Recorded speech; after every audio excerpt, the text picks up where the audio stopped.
Um, Perhaps curiosity comes first and it drives motivation and it in turn drives attention. And that's how we get to engagement. Maybe it's like a step-by-step thing. I don't know. Or maybe curiosity, attention, and motivation are pillars on which engagement rests. Perhaps. Maybe it doesn't matter how we visualize or conceptualize how these things interact. What matters is that we start seeing our classroom as a community of attention. A community of attention. I really liked that concept. And according to Lang, we can evoke curious attention. We can hook our students with something that makes them go, what? A story or an image or a sound. Who knows? An experience. What also helps cultivate attention is variation.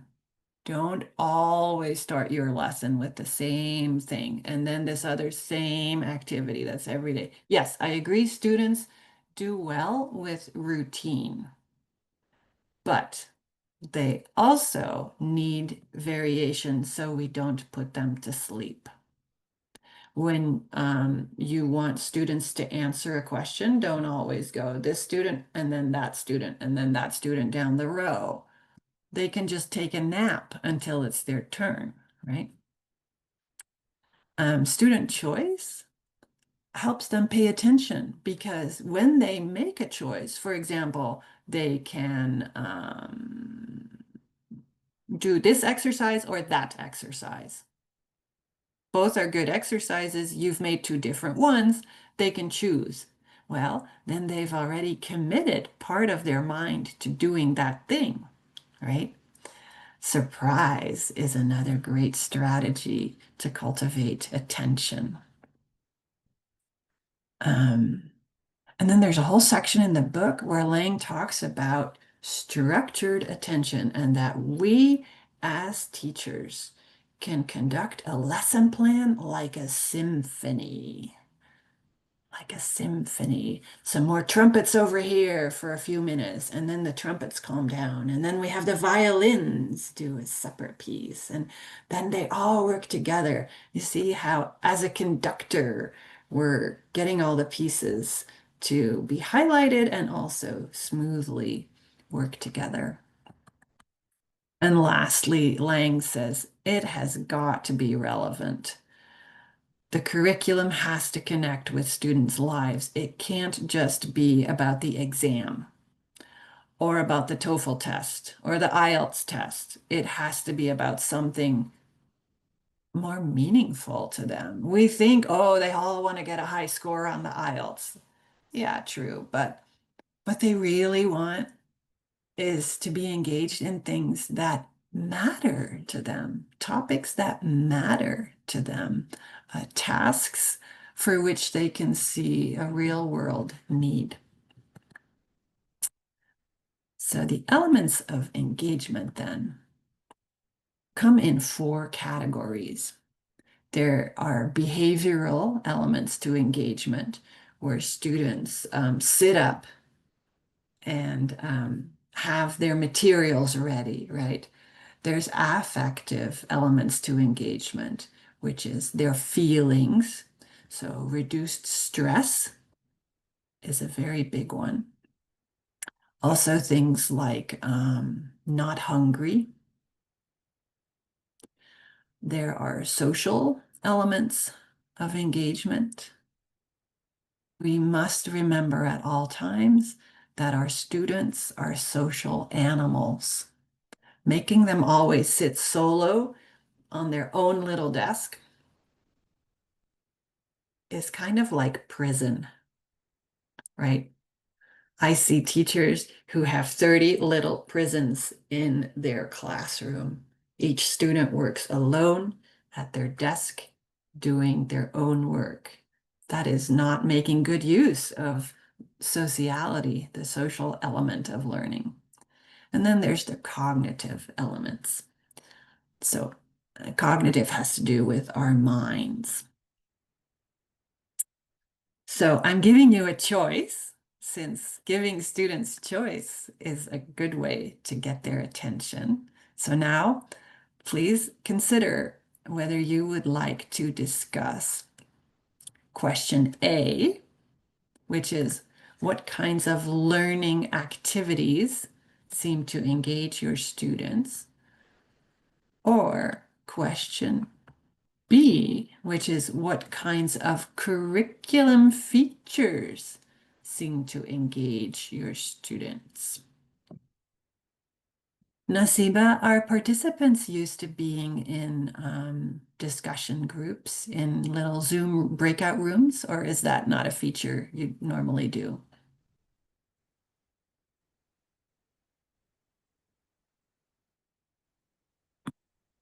Live streamed on Facebook, then it will get like, blank. Oh, you're right. So Yeah. therefore we can, one of the options, we can just, ask the participants to unmute themselves and justify their just discussion variation, Yeah. point A or point B. Yeah, that's it. Sure. Yes. Okay. Good point. I Thank you. forgot that this is being recorded. Yes. Okay, participants. You can raise your hand. I think that works. Otherwise, we might be talking over each other. Yeah, you can. Yeah. I mean, just everybody opting for A because Okay, yeah, sure. because usually the curriculum is just Provided. Yes. Yeah, okay. If the names are written in the Latin alphabet, I can read the names. Munvar raised a hand, so go ahead. Okay, good evening to everyone.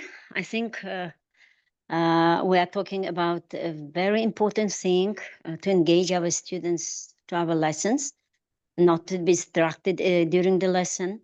And I think the number A is very important. And I think we can discuss a lot of things because curriculum is not important so for students, but for teacher is it? It is, because the teacher can do his curriculum according to the wishes, interest of our students. That's why I would like to say some words about the engagement activities which can engage our students, which can make them to create a network in the classroom. It is the activities which the teacher uses during the classes, most of all at the beginning of the lesson.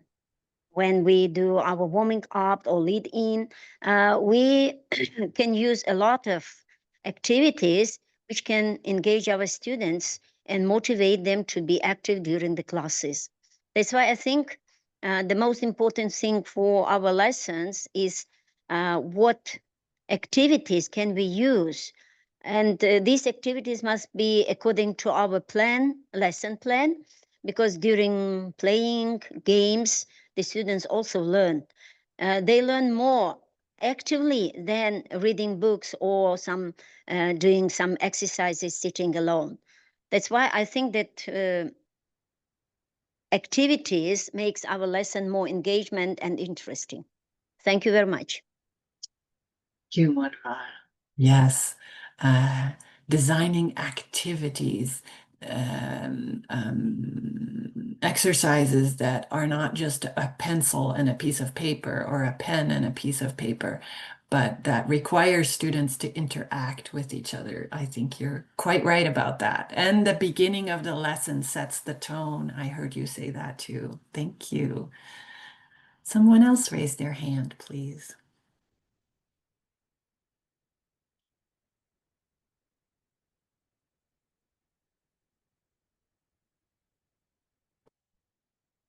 Nasima. Yeah, I personally think that learning activities that engage students in a real life, yes, interaction, and brings authenticity, this will boost their language learning. Because again, like, you know, long before, like when at schools, yeah, there was grammar translation methodology. So yeah, the students learned only grammar and how to translate, and you know, and they were not ready to real life communication when finding themselves in a foreign country. And to some extent, yes, nowadays, the purpose of learning activities is to prepare students to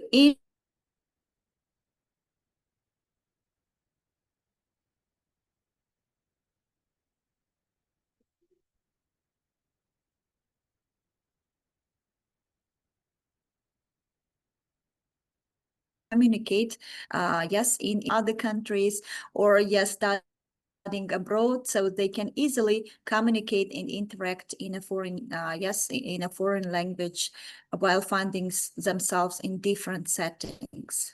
That's it. Definitely. Definitely. In the past, there was no way, like 100 years ago, students didn't travel to places where they needed English, and people who spoke English weren't coming to Tajikistan. But this is the 21st century, and the world is coming closer and closer to us, and we are going further and further out into the world. And the English language will help us interact with the maximum number of people around the world and with the maximum number of available internet resources, videos, and whatnot. I saw another hand, but it has disappeared. It was something about a Galaxy A7 phone, but I don't know who that was. Does that person want to try again? Hello. Go ahead. Okay. I used to, I want to use this kind of opportunity to give a certain explanations or my views related to this kind of discussions. As the first one, the kind of learning activities that tends to engage in the student. Yeah. Can you hear me? Yes, yes. Thank Okay. you. There is certain key aspects. And then the first one, there is, as you are saying, which is technology based. By through using some of the videos, quiz, and then gamified apps that they interact the students to know how they will be engaged in the activities that can shape their learning strategies. Exactly. And then so far so good, there is creativity, that ought to say creative, which is regarding the storytelling to shape their learning engagement in terms of the drawing mind map. That means to draw their map regarding the learning activities. So there are certain key aspects that you can touch in this kind of aspect key point that they will know or they will understand what are you teaching them or what you want them to learn. This is part of the learning activities. And then regarding the curriculum features, should I go ahead? Sure. Okay, there is an assessment of learning, which is not just of for learning, which is regarding to the continuous feedback. You will share them some kind of either it is a questions or some key aspects regarding to the assessment. So you will know their feedback. That means by then you will understand is either the curriculum is going through the effective way or not.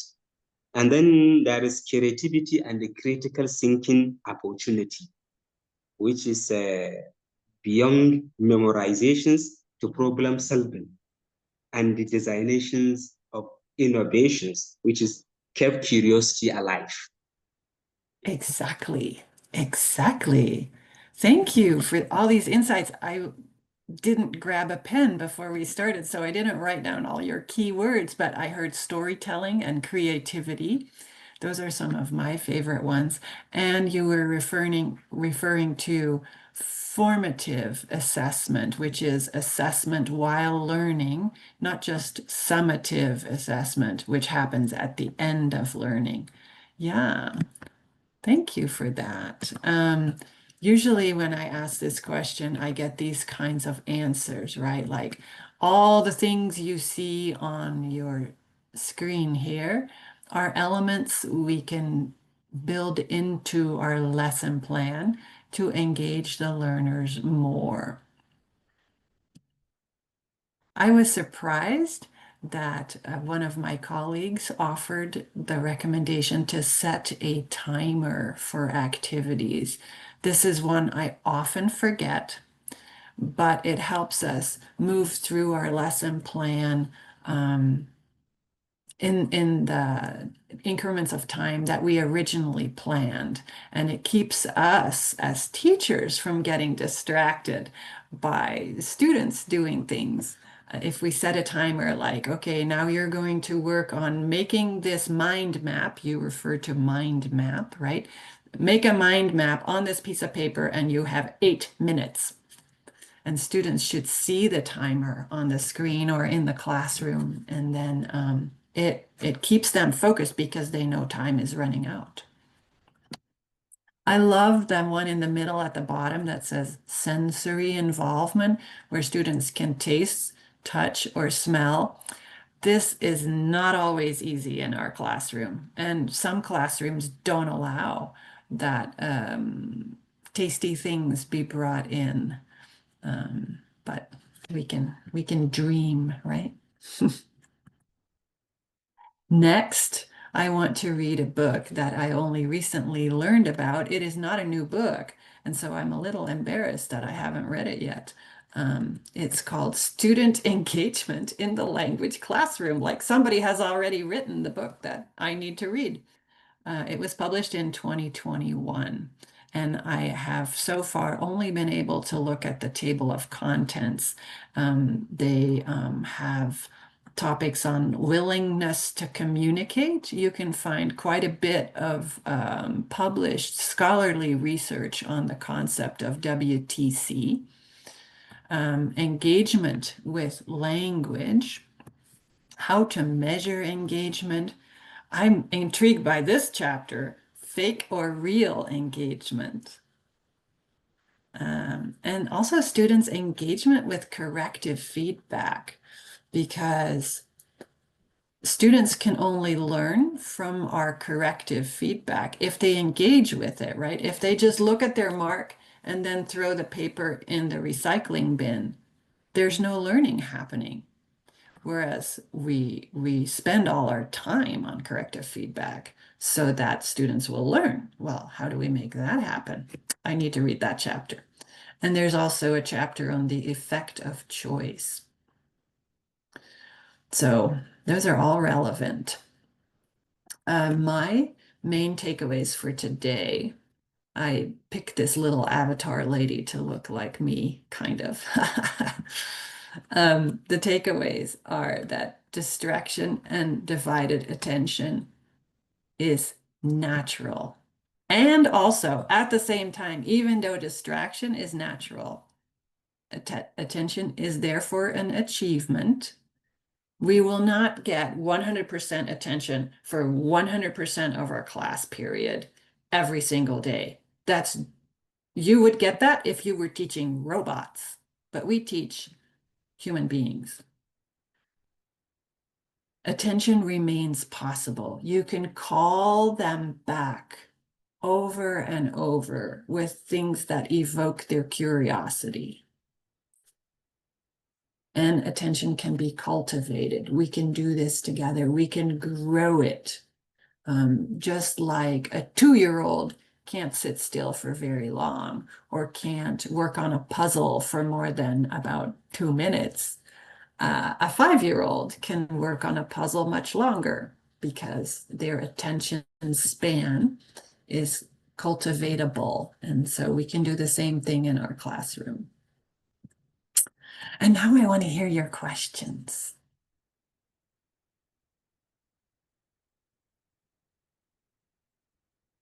I have put my email there, so you can send me an email, ask any questions, ask me for any resources that I may have mentioned. I will always send you the link to open access resources that exist for free on the internet if you have a hard time finding them.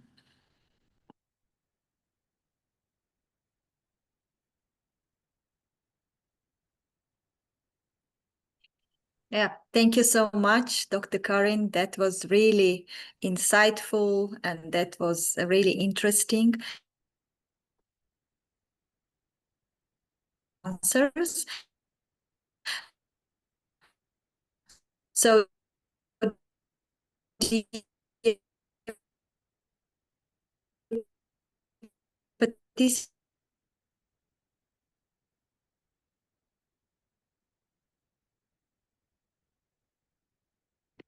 participants, so dear all, yeah, please jump in with your questions. And Dr. Karin, if you don't mind, I would start the question first. I'm very Go ahead. curious. Yeah. Go ahead. Okay.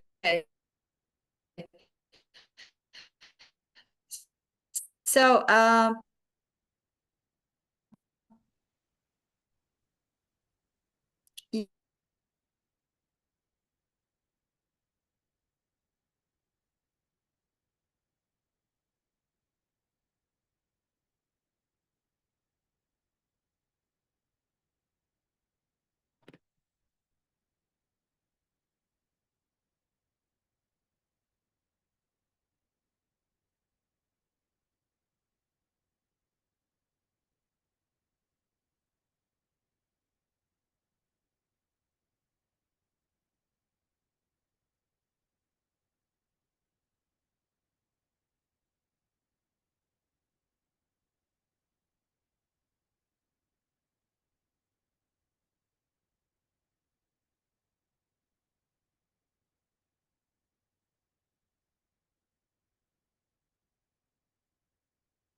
I'm so sorry. My internet connection just, went crazy today.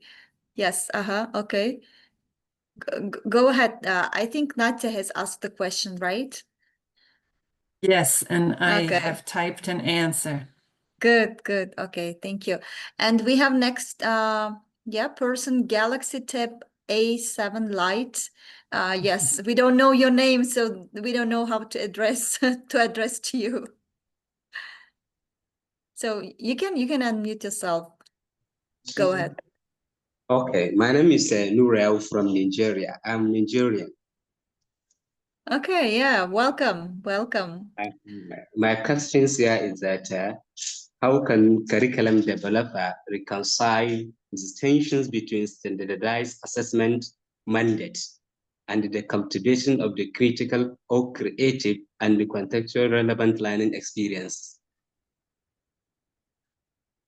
Oh, you have hit upon one of the heaviest tensions of our profession, that we have curriculum mandates that are brought down to us from the Ministry of Education or whomever, the president of our school or our country. And what we as educators know will engage our students. The curriculum itself doesn't engage very often. We have to create the engagement around it. We have to use our years of experience to use the curriculum as a framework and as a point of departure for our instruction.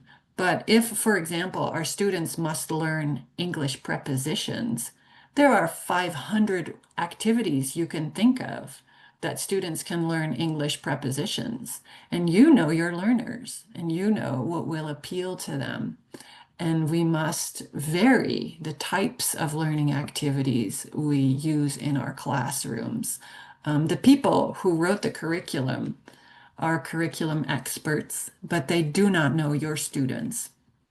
And you know your students, and you know whether it is feasible for them to sit in small groups or to stand up and walk around the room collecting information from each other. You know if your students have access to colored markers and paper. And you know that variety is the spice of life. Also, variety and variation will boost engagement. So we are bound by the curriculum, and at the same time, we owe our students our professionalism, our expertise in how to design lesson plans and insert student choice, as well as surprise and variation.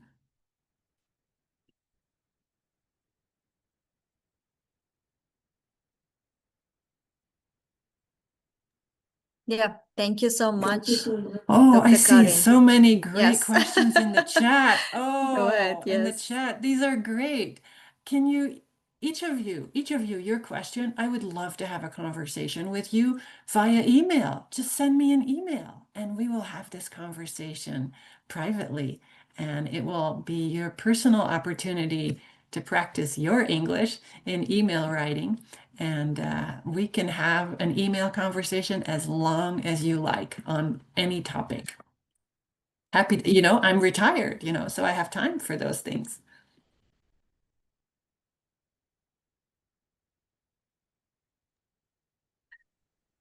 Yeah, all right. All right. Thank you so much, Dr. Karin. So yes, you can email your questions to Dr. Karin. And in the meantime, Dr. Karin, if you want to pick up any question you would like to respond to, please go ahead.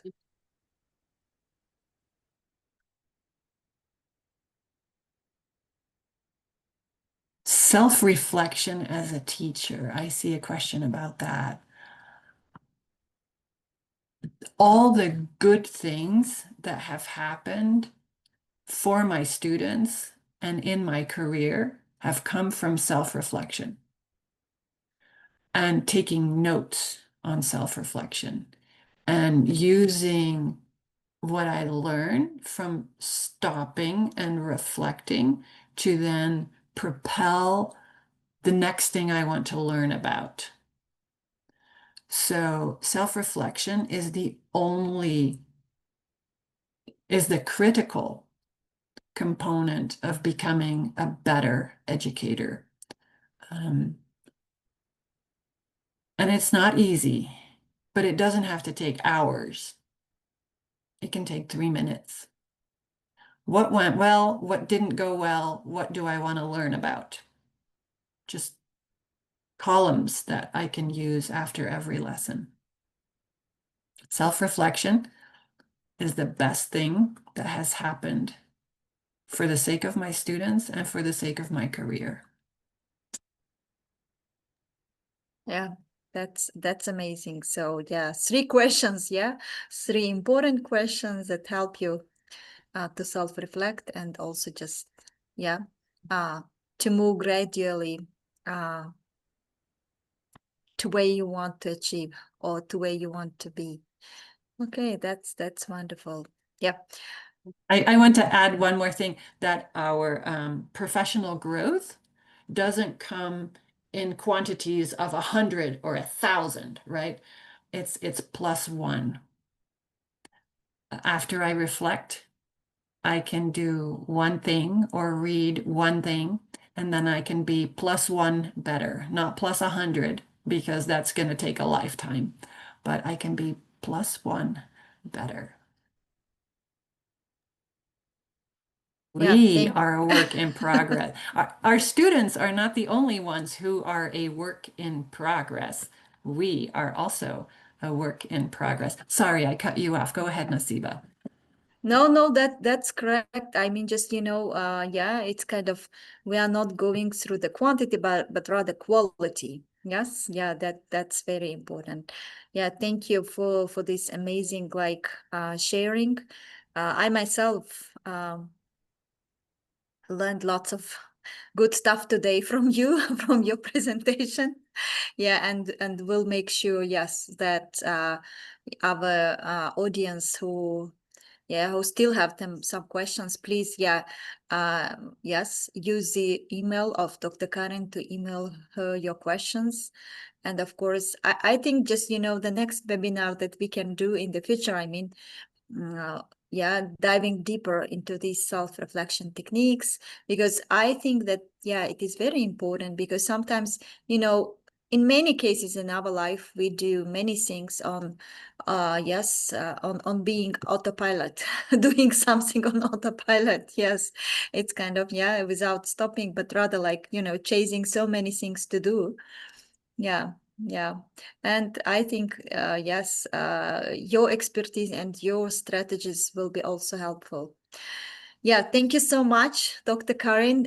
We really appreciate your time. And of course, we know the time difference between the US and Tajikistan, and we still, yes, appreciate your time and your energy. And we believe that your, huge experience, and expansive experience will be helpful to many teachers worldwide. And we will be happy to host you again at the EWB webinars, and look forward to more of your sharing. And thank you so much, dear audience, for your engagement, for seeking every time, yes, new knowledge, and seeking new expertise from our speakers, and staying aligned with EWB. We really appreciate everybody's time and engagement during this webinar series, and wishing everybody to have a good evening, and to you, Dr. Karin, to have a great day ahead, and we'll stay in touch. Have a great time, everybody, and see you next week at EWB Thursday webinar. Thank you so much.